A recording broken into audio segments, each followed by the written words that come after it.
इंद्रिये जिंकली आहेत, इंद्रिय ज्याने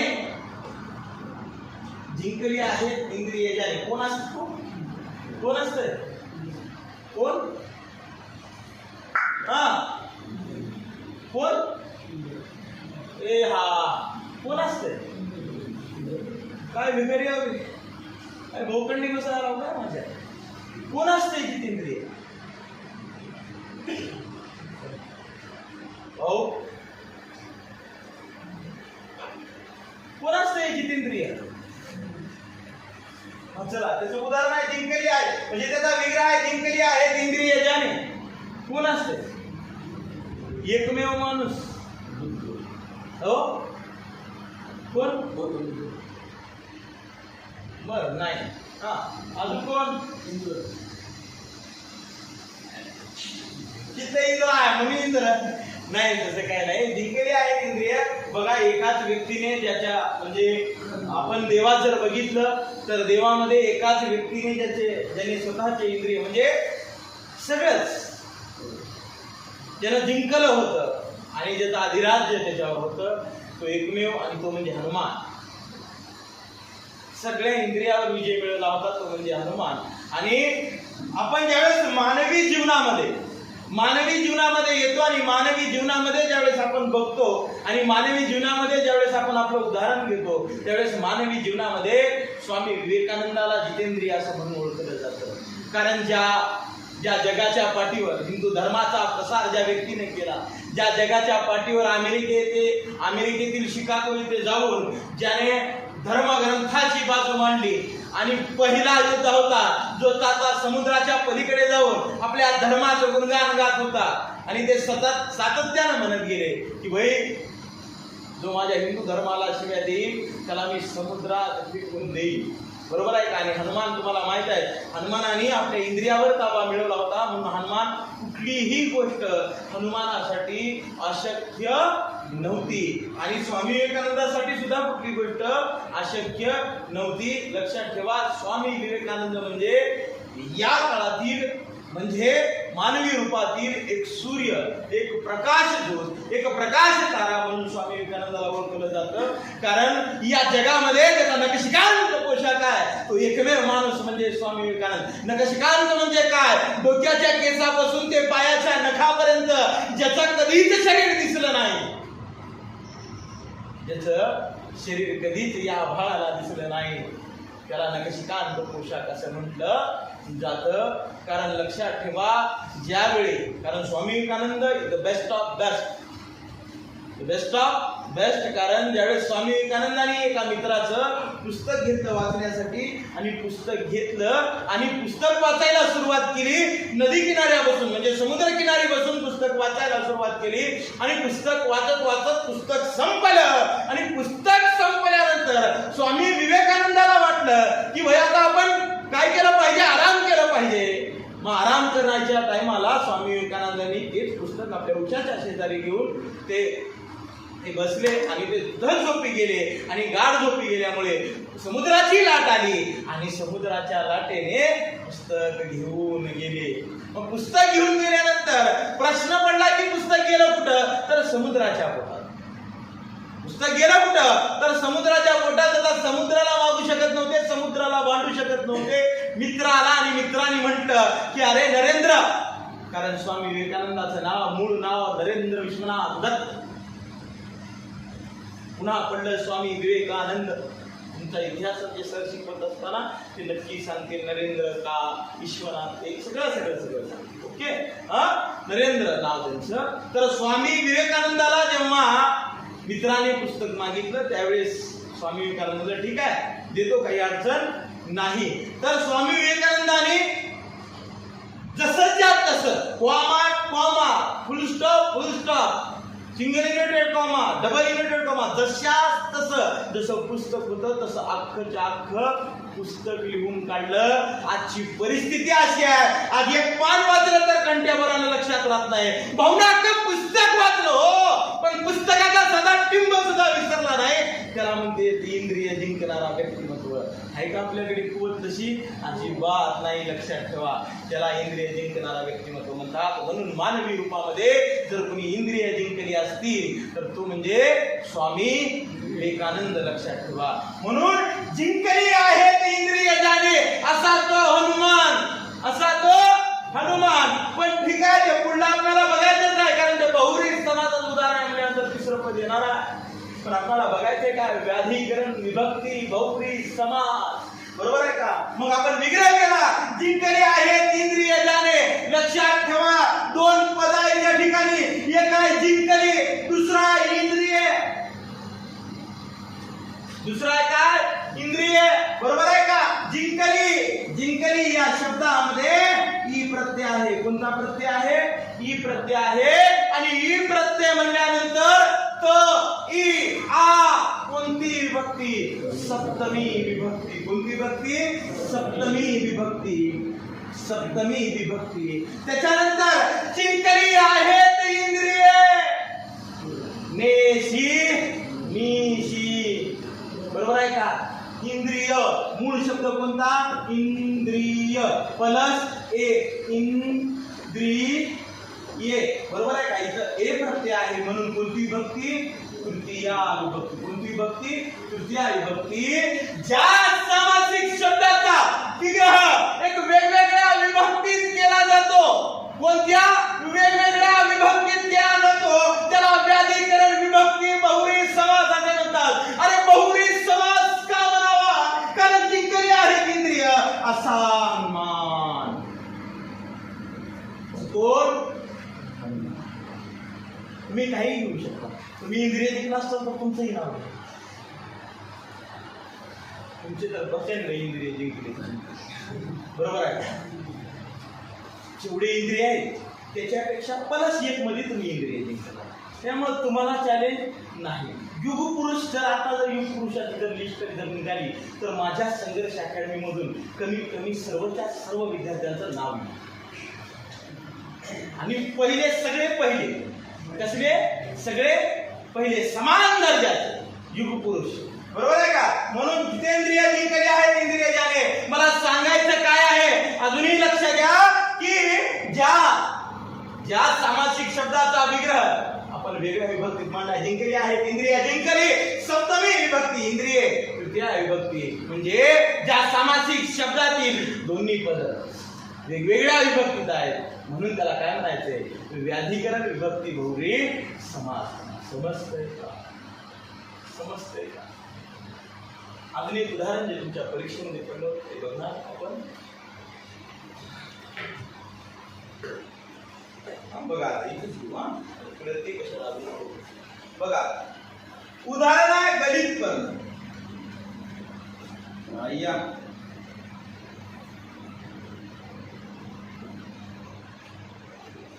चला सांगा बरं. याचा बिगिन परीक्षेला पडलेला आहे, पोलीस भरतीलाही पडलेला आहे. सांगा गलित पर्ण.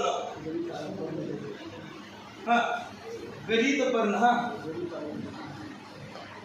सांगा. पोलीस भरती करणारे कार्यकर्त्या सांगितलं पाहिजे, तुम्हाला आलं पाहिजे. तुम्ही आता इतक्या मोठ्या झाला आहात किंवा इतके मोठे तुम्ही झाला आहात की तुम्हाला हे कळणं, तुम्हाला हे येणं अत्यंत गरजेचं आहे.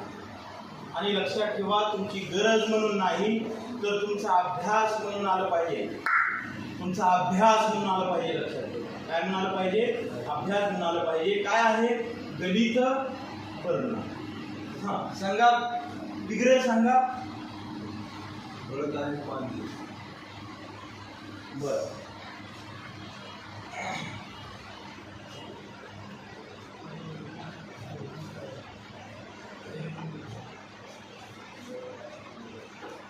अजून कोण आहे का?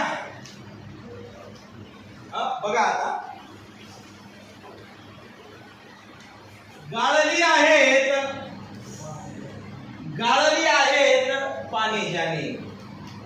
गाळली आहेत पाणी जाणे. कारण आता प्रशांत सांगितला की गळत आहेत पाणी ज्याचे. बरोबर आहे. गळत नसतात, ते गाळली जातात. जेव्हा झाडाला नको वाटत असतं तेव्हा झाड पान गाळतो. बरोबर आहे का? म्हणून ते गळत आहेत म्हणलं की ते आपल्याकडून गळाले, म्हणजे झाडाचं कर्तृत्व आहे का त्याच्यात? नाही. पण एका शब्दामुळे, फक्त एका वेलांटीमुळे गाळली आहे त्याच्याने, म्हणजे गाळली म्हणजे ज्यानं गाळलं, म्हणजे गाळली आहे तर पाणी ज्याने, म्हणजे कोण असते ते? झाड. कोण असते? कोण असते? झाड. बरोबर आहे. पान मूळ शब्द आहे.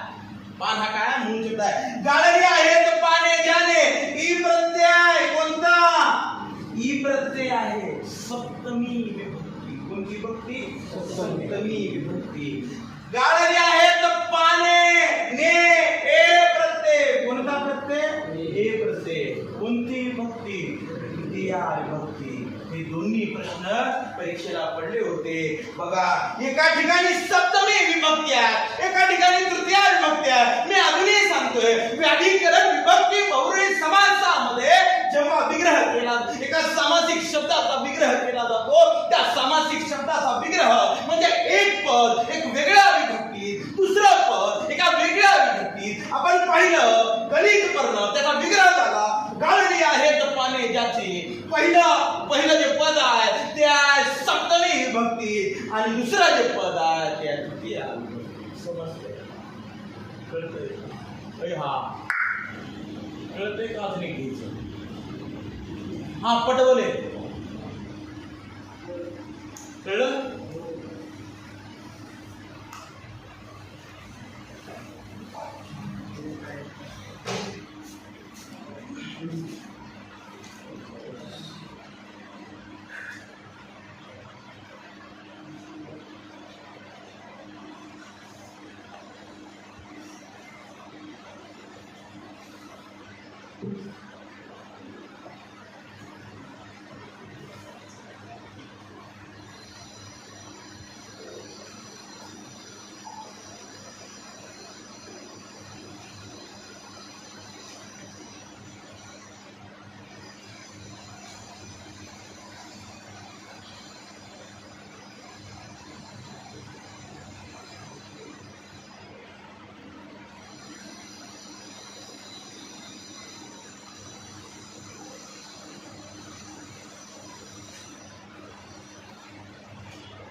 कधी देऊन ठेवलंय?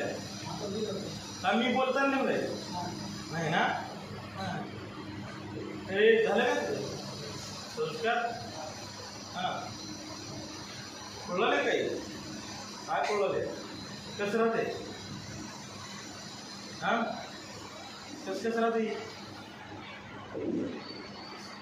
आता एवढं झालं की एक समाज समजावून सांगू. आपण 4 समाज शिकले.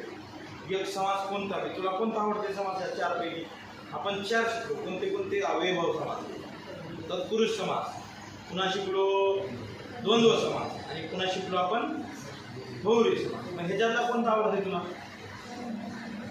कोणता आवडते? कोणता समाज आवडते तुला?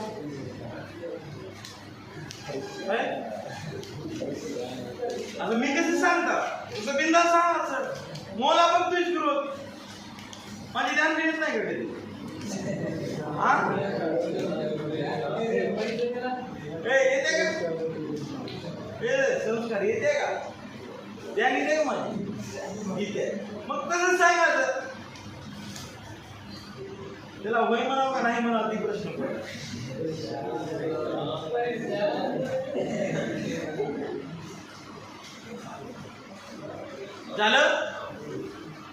झालं का? चला बघा, लक्षात ठेवा. आतापर्यंत आपण जे पाहिलं, बरोबर आहे का, हे व्याधिकरणापर्यंत बहुव्रीही समाज होता. मी बहुव्रीही समाज तर तुम्हाला सांगितला. त्याचबरोबर आपण विभक्ती बहुव्रीही समाज घेतला, आणि त्याचबरोबर आपण समानाधिकरण विभक्ती बहुव्रीही समाज आणि व्याधिकरण विभक्ती बहुव्रीही समाज हे दोन्ही पण घेतले आपण, बरोबर आहे.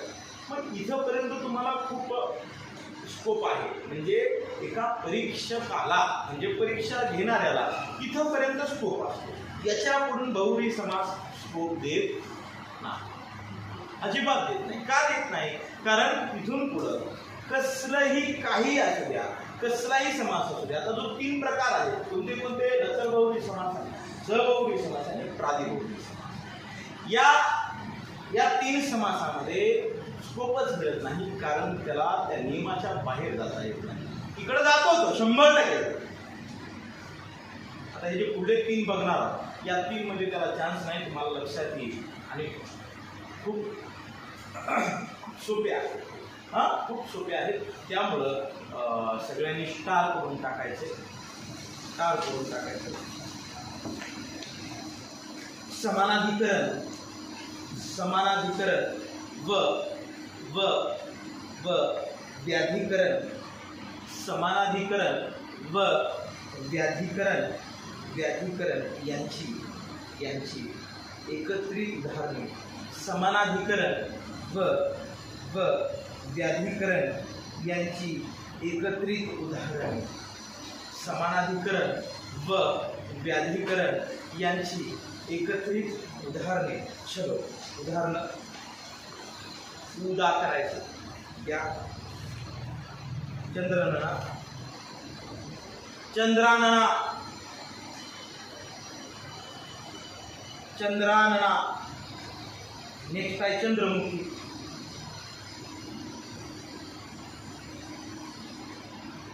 मृगनयना. मी जेवढे पडले तेवढे देऊ लागला, उभं लिहून घ्या. मृगनयना, मृगनयना. लंबोदर, लंबोदर. हरिनाक्षी, हरिनाक्षी, हरिनाक्षी, हरिनाक्षी. मीनाक्षी, मीनाक्षी. उंटमान्या, उंटमान्या, उंटमान्या. गारडोळ्या, गारडोळ्या. काळतोंड्या. तुला वेगळे तू काय काळतोंड्या. मुकवाहन, मुकवाहन, मुकवाहन, मुकवाहन. लक्ष्मीकांत, लक्ष्मीकांत.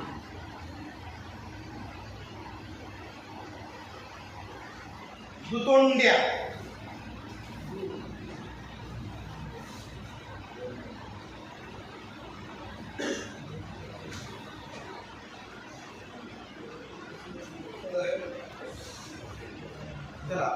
क्रमांक 2 टाका. नत्र बहुरी समास.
काय दिलं? नत्र बहुब्रीही समास.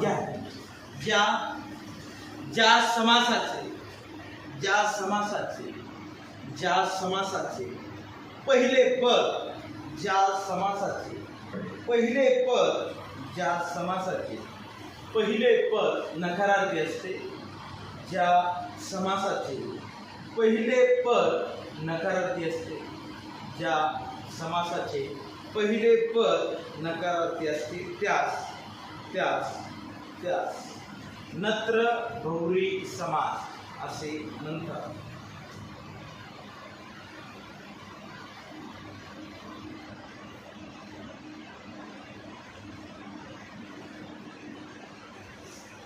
नत्र बहुव्रीही समास असे म्हणतात. उपाय बघा.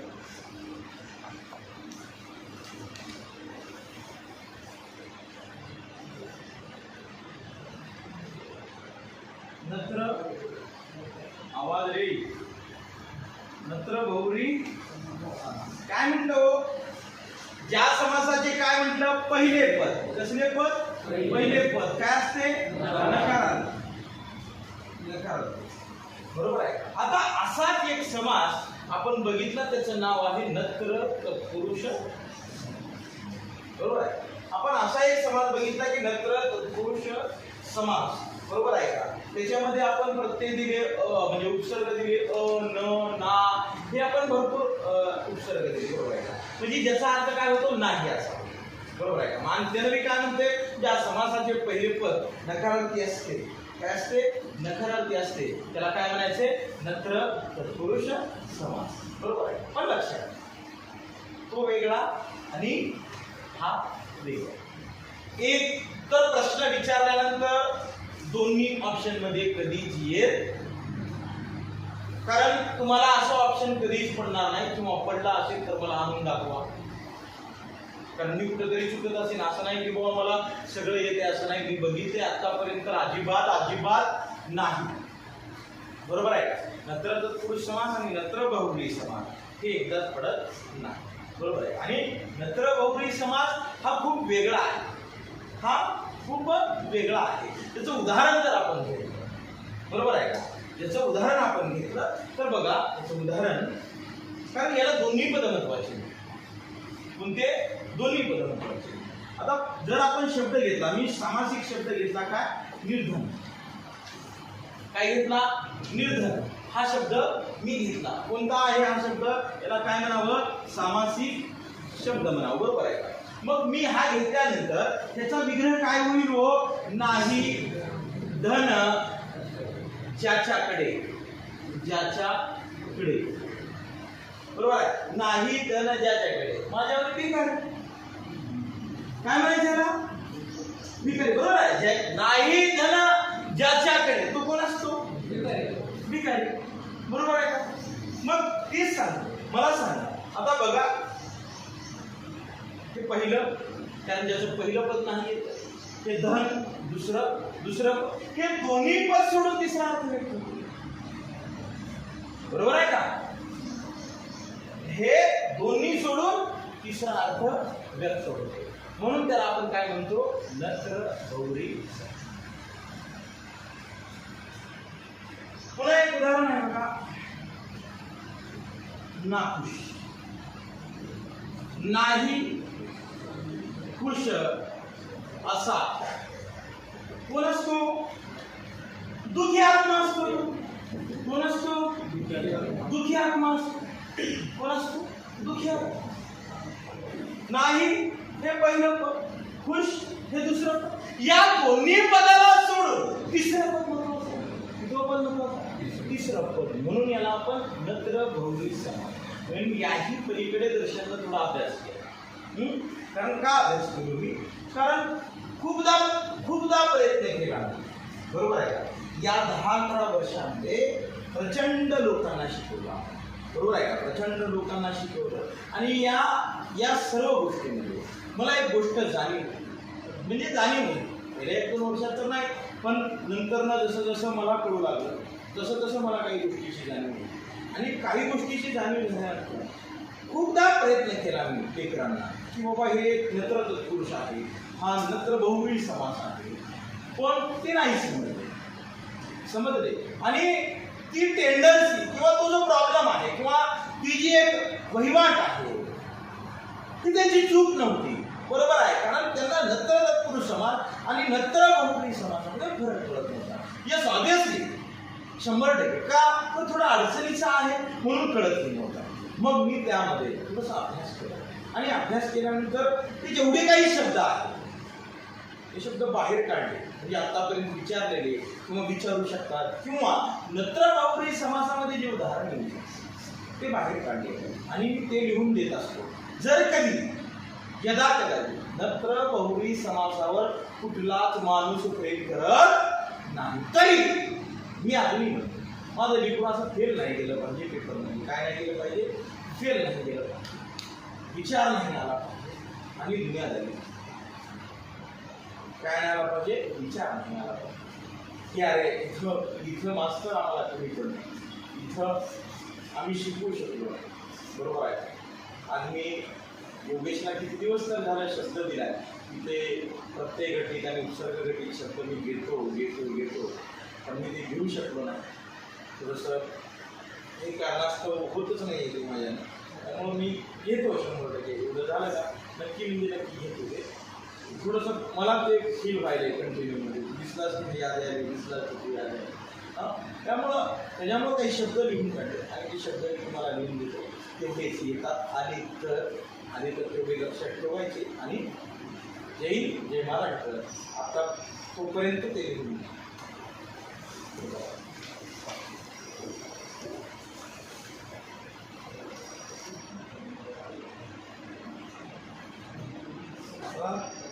म्हणजे 1 तास झालं थांबलो मी. आता असे 3 तास जर थांबलो मी तर म्हणजे मला बाहेर जात आहे.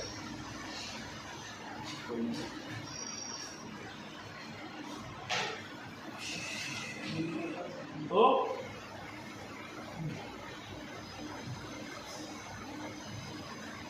बॉस नमस्ते. पाहिला मी तुम्हाला. थोडं चहा कॉफी घ्या तो. घ्या तर मला चहा मला ते झाला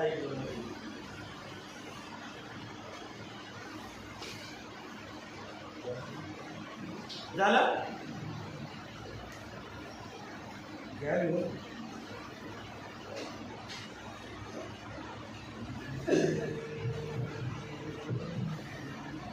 घेतलं का? चला शब्द घ्या. काय काय ओके चलो घ्या.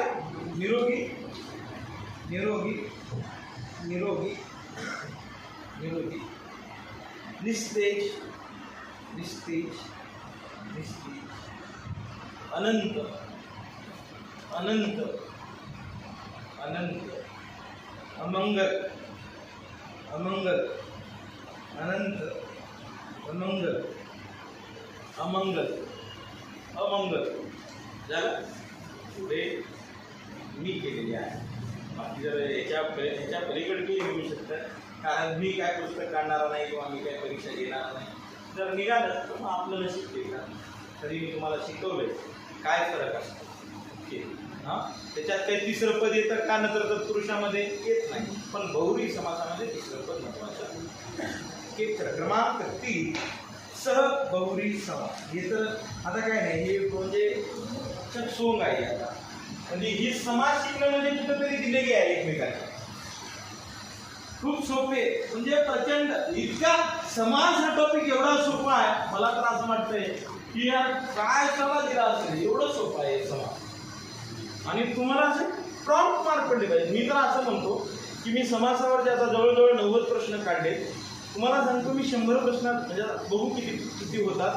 तर तुम्ही असं पैकीच्या पैकी घेतले पाहिजे. कसे पैकीच्या पैकी. काय त्यामध्ये काय नाही, टॉप लेवलचं आहे सगळं. आणि मी तुम्हाला कुठंच कमी पडलो ना, आयुष्यभर बघा तुम्ही कुठंच कमी पडलो ना. असा त्याच्या आईला असं कुठलंही तुमच्या पोलीस भरतीचं पुस्तक आणून दाखवा आणि त्याच्यामधला एकही प्रश्न तुम्हाला नाही द्या. आपणाला मग येऊन आपणाला भेटा, मग येऊन आपणाला बोला. 2 शिव्या द्या, काय हरकत नाही.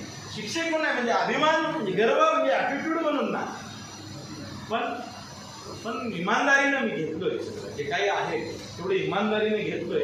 आणि मला असं वाटत नाही की बाबा यातून एखादा मार्ग तुमचा जावा आणि जाईल. मी असं म्हणतो, मी जर या ठिकाणी तुमच्या ठिकाणी विद्यार्थी असतो आणि मी फक्त नुसतं ऐकलं जर असतं आणि लिहून घेतलं असतं तर देवा शपथ पुन्हा वाचलं.